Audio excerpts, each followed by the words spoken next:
Our society is not one of spectacle but of surveillance. Are the prisons overpopulated, or is the population over-imprisoned? Search for what is good and strong and beautiful in your society and elaborate from there. Push outward. Always create from what you already have. Then you will know what to do. What strikes me is the fact that in our society, art has become something which is related only to objects and not to individuals or to life. That art is something which is specialized, or which is done by experts who are artists. But couldn't everyone's life become a work of art? Why should the lamp or the house be an art object but not our life? The university, and in a general way, all teaching systems which appear simply to disseminate knowledge, are made to maintain a certain social class in power, and to exclude the instruments of power of another social class. Freedom of conscience entails more dangers than authority and despotism. Do not ask who I am, and do not ask me to remain the same. If you are not like everybody else, then you are abnormal. If you are abnormal, then you are sick. These three categories, not being like everybody else, not being normal, and being sick, are in fact very different, but have been reduced to the same thing. Education may well be, as of right, the instrument whereby every individual, in a society like our own, can gain access to any kind of discourse. But we well know that in its distribution, in what it permits, and in what it prevents, it follows the well-trodden battle lines of social conflict. Every educational system is a political means of maintaining or of modifying the appropriation of discourse, with the knowledge and the powers it carries with it. We are freer than we think. There is no power relation without the correlative constitution of a field of knowledge, nor any knowledge that does not presuppose and constitute at the same time power relations. Total surveillance is increasingly the general condition of society as a whole. I am hopelessly in love with a memory, an echo from another time, another place.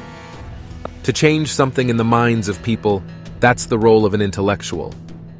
A critique is not a matter of saying that things are not right as they are. It is a matter of pointing out on what kinds of assumptions, what kinds of familiar, unchallenged, unconsidered modes of thought, the practices that we accept rest. Domination is not that solid and global kind of domination that one person exercises over others, or one group over another, but the manifold forms of domination that can be exercised within society. What desire can be contrary to nature, since it was given to man by nature itself? Knowledge is governed not by a theory of knowledge, but by a theory of discursive practice. Is it surprising that prisons resemble factories, schools, barracks, hospitals, which all resemble prisons? The Enlightenment, which discovered the liberties, also invented the disciplines. The strategic adversary is fascism.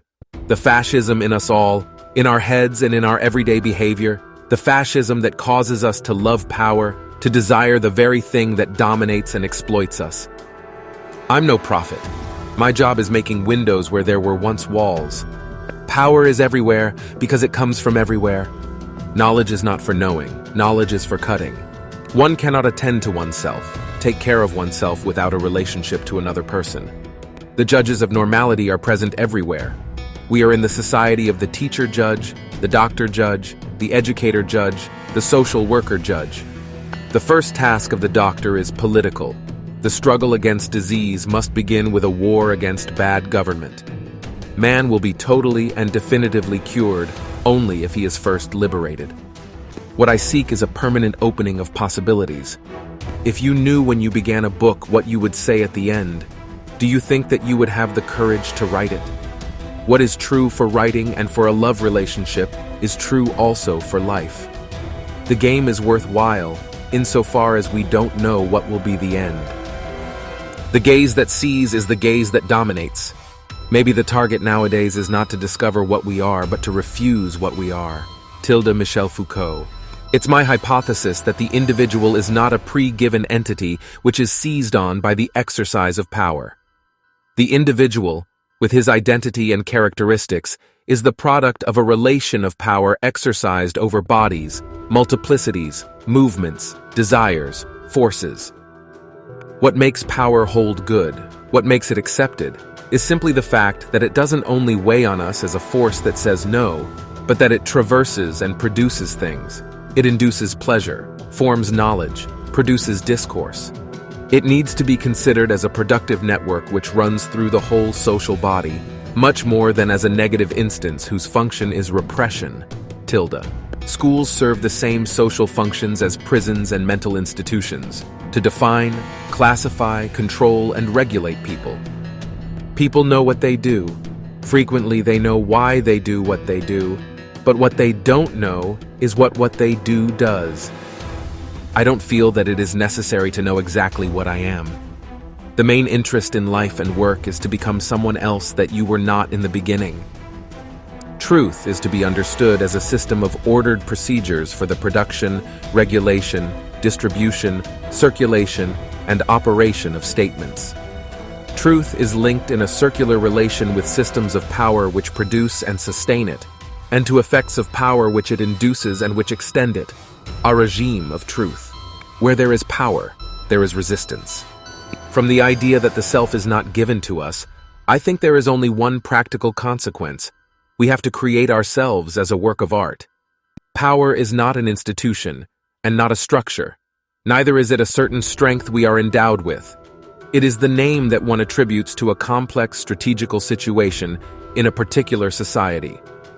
Michel Foucault quotes on power, "The real political task in a society such as ours is to criticize the workings of institutions that appear to be both neutral and independent, to criticize and attack them in such a manner that the political violence that has always exercised itself obscurely through them will be unmasked, so that one can fight against them.